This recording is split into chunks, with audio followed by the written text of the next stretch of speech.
मैं हूं आपकी दोस्त वर्षा। आशा करती हूं आप सभी बहुत अच्छे से होंगे। हम पढ़ रहे हैं चित्रा बनर्जी दिवाकरुणी की पुस्तक द्रौपदी की महाभारत। आज हम जिस घटना के संबंध में इस अध्याय में पढ़ेंगे उसके विषय में ऐसा कहा जाता है कि इसने ही महाभारत के भीषण युद्ध की नींव रखी थी। हालांकि इस महायुद्ध के पीछे अन्य अनेक कारण बहुत पहले से मौजूद थे, जैसा कि हमने पिछले अध्यायों में जाना है। अध्याय शुरू करने से पहले मैं आपसे कहना चाहूँगी कि अगर आप हमारे चैनल पर नए हैं तो हमारे चैनल को सब्सक्राइब करें, और अगर आपको हमारी वीडियोस पसंद आती हैं तो हमारी वीडियोस को लाइक करना ना भूलें। तो चलिए शुरू करते हैं बिना किसी देरी के अध्याय 25, जिसका नाम है साड़ी। कृष्ण ने एक बार कहा था कि समय पुष्प की भांति होता है। यह बात मेरी समझ में नहीं आई थी, परंतु बाद में मैंने खिलते हुए कमल की कल्पना की कि किस प्रकार उसकी बाहरी पत्तियां झड़ जाती हैं और अंदर की पत्तियों को उद्घाटित करती हैं। अंदर वाली पत्ती को बाहर की पत्ती के बारे में कभी पता नहीं लगता, जिसने उसे वास्तव में आकार दिया होता है, और केवल उस फूल को तोड़ने वाला दर्शक ही यह देख पाता है कि किस प्रकार एक पत्ती दूसरी से जुड़ी रहती है। उस दोपहर की पत्ती रक्तिम उच्छ्वास के साथ खुली थी। रजस्वला होने के कारण मैं सुस्त महसूस कर रही थी। बंगाल से एक व्यापारी द्वारा लाई हल्की सूती साड़ी पहनकर मैं अपनी खिड़की से आती मंद धूप में बैठी उद्यान में कूजती मैना का स्वर सुन रही थी और पहले से बेहतर महसूस कर रही थी। युधिष्ठिर इस बात पर सहमत हो गया था। पिछली रात को हमने शयन कक्ष में हुई बहस के बाद कि अपनी इस यात्रा को समाप्त करके अपने राज्य लौटने का समय हो गया था, उसने वचन दिया कि वह आज ही दुर्योधन के समक्ष इस बात की घोषणा कर देगा। इस प्रकार अब मैं अपने महल वापस जाने वाली थी, जहां किसी विशिष्ट व्यक्ति के चेहरे पर क्रोध को भुलाने का प्रयत्न कर सकूंगी। मुझे इस बात का पता ही नहीं था कि कुछ घंटे पूर्व दुर्योधन की नई सभा में एक नई पत्ती खुल गई थी, जहां कौरव राजकुमार ने अपने चचेरे भाई के इतने शीघ्र लौटने पर निराशा व्यक्त करते हुए उसे जाने से पहले द्युत के अंतिम खेल के लिए चुनौती दी थी। शायद इसी बहाने मैं उस धन का कुछ अंश वापस प्राप्त कर सकता हूँ जो तुमने जीत लिया है ना? और इस खेल में जो इंद्रप्रस्थ में हुए पूर्व के सभी खेल रूपी पुरानी पत्तियों से जुड़ा हुआ था, जो अब झड़कर गिर चुकी थीं। युधिष्ठिर के प्रतिद्वंदी के रूप में दुर्योधन का स्थान शकुनी ने ले लिया। पंखुड़ी खुली और उसने उसके उस कौशल को उजागर कर दिया जो उसने अभी तक छिपा रखा था। अपने भाइयों के अनुनय की उपेक्षा करते हुए मेरा पति एक के बाद एक बाजी हारता चला गया। वह अपने रत्न, अपने अस्त्र शस्त्र और अपनी समस्त संपत्ति तक हार गया। उसके बाद दुर्योधन के पूर्णवश हठ की पकड़ और क्रीड़ा के उन्माद में उसने वह चीज़ें दांव पर लगा दी जिन्हें हारने का उसके पास अधिकार नहीं था, और वह उन्हें हार बैठा। द्वार पर हलचल हुई। क्या मेरे पति जल्दी लौट आए थे? परंतु मेरे कक्ष के सामने जो व्यक्ति अजीब ढंग से सिर झुकाकर खड़ा था, उसके वस्त्रों को देखकर मैंने पाया वह दुर्योधन का सेवक था। मुझे उसकी अशिष्टता पर बहुत गुस्सा आया। पुरुष सेवक को यह पता होना चाहिए था कि उसे बाहर ही प्रतीक्षा करनी चाहिए और मेरी किसी सेविका के हाथ संदेश भिजवाना चाहिए था। मैंने अपने अर्धपारदर्शी वस्त्र को खींचकर अपने पास कर लिया। मैंने अत्यंत कठोरता से पूछा, क्या चाहिए तुम्हें? यद्यपि वह कुछ कह पाता, उससे पहले ही दाई माँ दौड़ती हांफती वहां पहुंच गई। बच्ची, मेरी बच्ची! आवेश में वह औपचारिक शिष्टाचार को भूल गई। अनर्थ हो गया। ऐसी बात हो गई जिस पर तुम्हें विश्वास नहीं होगा। मेरा हृदय तेजी से धड़कने लगा, अथवा वह धड़कन मेरे मस्तिष्क के भीतर हो रही थी। मैंने आज से पूर्व इतनी कठोरता से कभी बात नहीं की। खुद को संभालो, मुझे साफ साफ बताओ कि क्या बात है। परंतु इतनी देर में वह मेरे पैरों में बैठकर सुबक सुबक कर रोने लगी। मैंने दुर्योधन के सेवक को देखते हुए उसे आदेश दिया, तुम जाओ। उसने घबराहट से अपने होठों पर जीभ फेरी और झुककर बोला, क्षमा करें महारानी, मुझे अपना कार्य पूरा करना ही होगा। राजकुमार दुर्योधन ने आपको सभा में बुलवाया है। सभा में? मैंने अविश्वास से कहा। परंतु स्त्रियां तो वहां नहीं जाती, और मेरे पतियों के स्थान पर मुझे दुर्योधन ने क्यों बुलवाया है? दाई माँ ने मेरी साड़ी पकड़ रखी थी। क्योंकि वह जुए में सब हार गया है, वह रोते हुए बोली। युधिष्ठिर, पहले राजकोष का सारा धन, फिर महल। मेरा महल? मैंने गुस्से से बीच में टोका। उसे यह अधिकार नहीं है? चेहरे पर विकार से दाई माँ के होंठ खिंच गए। यही नहीं, वह अपना राज्य भी हार गया है। उसके बाद वह रुकना चाहता था, क्योंकि उसके पास दांव पर लगाने के लिए कुछ था ही नहीं। लेकिन उस दुष्ट शकुनी ने कहा, ज्येष्ठ भाई होने के नाते तुम अपने पांडव भाइयों को दांव पर लगा सकते हो। यह तो बिल्कुल निरर्थक बात है, मैंने चिल्लाकर कहा। निश्चित तौर पर वह ऐसा नहीं कर सकता। उसने ऐसा किया और वह हार गया। फिर उसने स्वयं को भी दांव पर लगा दिया और हार गया। उन राक्षसों का भाग्य उस गिद्ध शकुनी के पक्ष में था। इसके बाद दुर्योधन ने कहा कि द्रौपदी के अंतिम दांव के विरुद्ध मैंने तुमसे जो कुछ भी जीता है, मैं वह सब कुछ दांव पर लगाता हूँ। मेरा सिर चकरा रहा था। नहीं, मैंने कहा। दाई माँ ने हामी भरी और अपना चेहरा छिपाकर फिर से रोने लगी। मेरा मुंह सूख गया। मेरे भीतर अनेक प्रतिवाद परस्पर टकरा रहे थे। मैं रानी हूँ, द्रुपद की पुत्री और धृष्टद्युम्न की बहन, पृथ्वी के महानतम महल की स्वामिनी। मुझे सिक्के के थैले की भांति दांव पर नहीं लगाया जा सकता, अथवा किसी नर्तकी की भांति सभा में भी नहीं बुलाया जा सकता। तभी मुझे किसी पुस्तक में पढ़ी हुई एक बात याद आई, और मैंने सोचा भी नहीं था कि वह विचित्र नियम कभी मुझ पर ही लागू हो जाएगा। एक पत्नी गाय अथवा दास की तरह अपने पति की संपत्ति होती है। मेरे शेष पतियों ने क्या कहा? मैंने धीरे से सेवक से पूछा। वह कुछ नहीं कह सके। उसने दुखी स्वर में कहा, वह तो पहले ही दुर्योधन के दास हो चुके थे। मेरा सिर घूमने लगा, किंतु मैंने स्वयं को संभाला। मैं न्याय शास्त्र के अन्य शब्द याद कर रही थी। यदि संयोगवश पुरुष स्वयं को हार जाए तो अपनी पत्नी पर उसका कोई अधिकार नहीं होता। सभा में वापस जाओ, मैंने उसे आदेश दिया, और वहां वृद्ध जनों से यह पूछो, क्या यह सत्य नहीं कि एक बार जब युधिष्ठिर दुर्योधन की संपत्ति बन गया तो उसके पास मुझे दांव लगाने का कोई अधिकार नहीं था? सेवक जल्दी से चला गया। मैंने एक गहरी ठंडी सांस ली। यह अच्छी बात थी कि मैं अनपढ़ नहीं थी, जिसे नियमों की समझ नहीं थी। बुजुर्गों को पता लग जाएगा कि मैं किस नियम का संदर्भ दे रही थी, वह तुरंत दुर्योधन की धृष्टता को रोक देंगे। विशेषकर भीष्म इस प्रकार मेरे अपमान का कतई समर्थन नहीं करेंगे। मेरे लिए अभी चिंता तो समाप्त नहीं हुई थी, किंतु कम से कम मैंने स्वयं को दुर्योधन के मित्रों द्वारा घूरे जाने के अनादर से तो बचा ही लिया था। ऐसा सोचना मेरी भूल थी। विधि के ज्ञाताओं ने मेरी रक्षा नहीं की। सभा में हुई उस घटना का विस्तृत वर्णन किया गया था, यद्यपि मेरे लिए वह धुंधला है। अगले ही क्षण दुशासन दौड़ता हुआ आया और चिल्लाकर बोला कि अब दुर्योधन मेरा स्वामी है, और क्या मुझे उसका आदेश नहीं मानना चाहिए? क्या दाई माँ भागकर गांधारी के कक्ष में सहायता मांगने गई थी? क्या दुशासन ने उसे मारकर गिरा दिया था? क्या उसने मेरे केश खींचे थे, जिन्हें आज तक किसी भी पुरुष ने सिवाय आदर पूर्ण प्रेम के साथ नहीं छुआ था?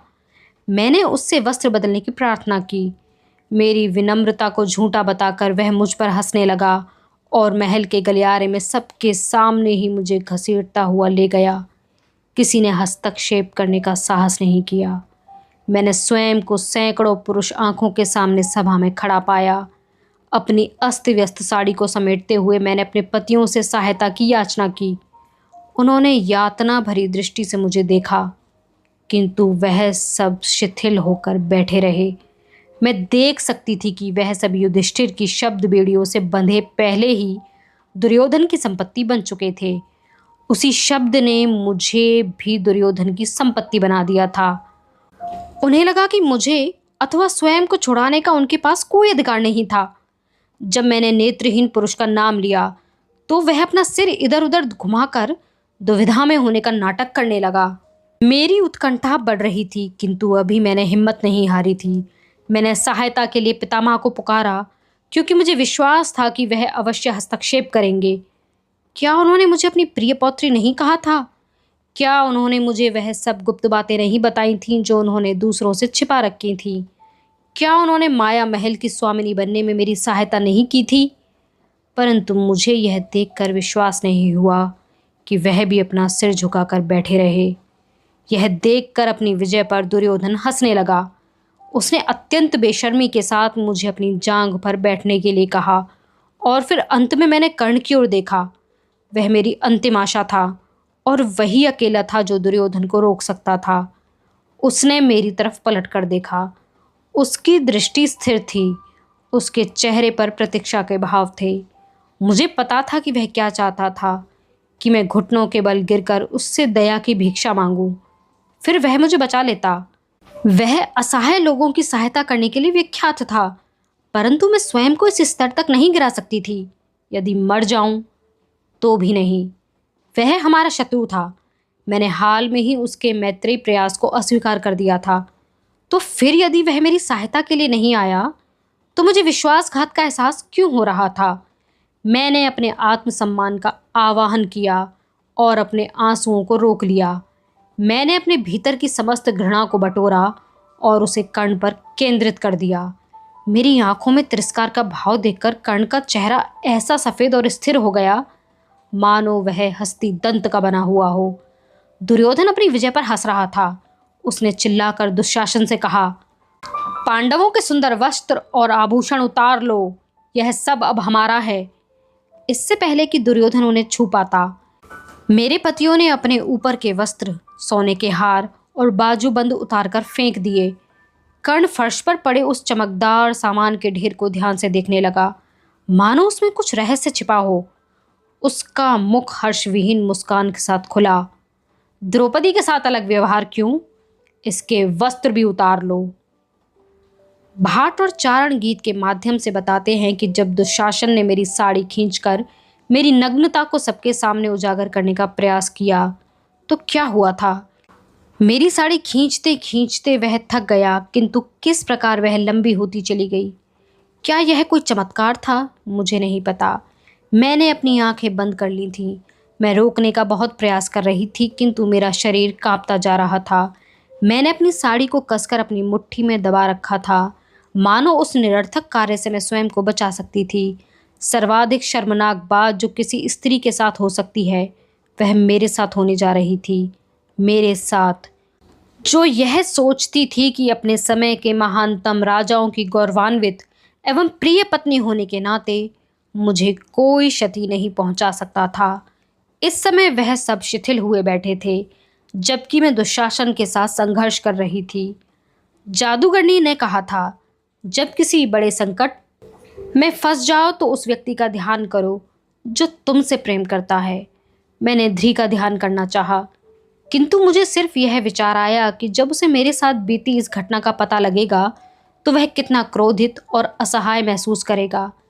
फिर चूंकि ऐसा कोई नहीं था जो मेरी सहायता कर सकता था, मैंने कृष्ण के विषय में सोचा। उनका मुझ पर कोई ऋण नहीं था और हमारा कोई संबंध भी नहीं था। शायद इसलिए मैं अपेक्षा से उत्पन्न होने वाले क्रोध में बिना बहे उन पर अपना ध्यान केंद्रित कर पाई। मैंने अकारण ही उनके चेहरे पर आ जाने वाली उनकी मुस्कान के बारे में सोचा। दरबार की आवाज़ें, दुशासन के कुवचन, दर्शकों की फुसफुसाहट सहसा शांत हो गई। सहसा किसी उद्यान में पहुंच गई। वहां सरोवर में हंस थे, जिसके ऊपर एक वृक्ष झुका हुआ था और उसके नीले फूल नीचे गिर रहे थे। पानी के बहने की आवाज़ आ रही थी, मानो इस जगत का कोई अंत नहीं था। हवा में चंदन की सुगंध थी। मेरे साथ तख्त पर कृष्ण बैठे हुए थे और वह मुझे चमकती हुई कोमल दृष्टि से निहार रहे थे। उन्होंने मुझसे कहा, यदि तुम न चाहो तो कोई तुम्हें लज्जित नहीं कर सकता। क्या यह अपने आप में एक चमत्कार नहीं था? कृष्ण ने हामी भरी। उन्होंने मेरे हाथों को थामा। उनके स्पर्श से मेरी कसी हुई पेशियां सहज हो गईं और मेरी मुट्ठियां खुल गईं। वह मुस्कुराए और मैंने बदले में मुस्कुराने की तैयारी कर ली, परंतु तभी एक अन्य चेहरा मेरे मस्तिष्क में घूम गया। मैंने घृणा से भरी नई आंखों को देखा। मुझे फिर वही शब्द सुनाई दिए जिन्होंने मेरा भाग्य तय कर दिया था। वह शब्द मेरे भीतर उसी प्रकार गूंज रहे थे जिस प्रकार किसी धनुष से विष बुझा बाण छोड़ने के बाद उसकी डोरी की आवाज गूंजती है। उसने जो दंड मुझे दिया था वह मेरे द्वारा किए गए अपराध से कहीं अधिक था। कर्ण, मैंने स्वयं से कहा, तुमने मुझे सबक सिखाया है और बहुत अच्छी तरह सिखाया है। क्या प्रतिशोध की इच्छा प्रेम प्राप्ति की कामना से अधिक शक्तिशाली होती है? उसमें ऐसा क्या दुष्ट जादुई प्रभाव होता है जो मानव हृदय को उसकी ओर इतनी जोर से खींचता है? यह कहते कहते मेरे हाथ कृष्ण के हाथ से फिसलने लगे। उनका चेहरा धुंधला होता गया। मैंने अपनी आंखें खोली। मेरे शरीर पर अब भी वस्त्र थे और दुशासन फर्श पर मूर्छित पड़ा था। मैंने उसके ऊपर पैर रखकर निकली चटकती हुई बर्फ जैसी आवाज में मैंने सभी को संबोधित किया। आज इस कृत्य के फलस्वरूप होने वाले युद्ध में तुम सब लोग मारे जाओगे। जिस तरह मैं आज यहाँ रोई हूँ उससे अधिक दयनीय स्थिति में तुम्हारी माताएं और पत्नियां रोएंगी। यह संपूर्ण राज्य मुर्दा घर बन जाएगा।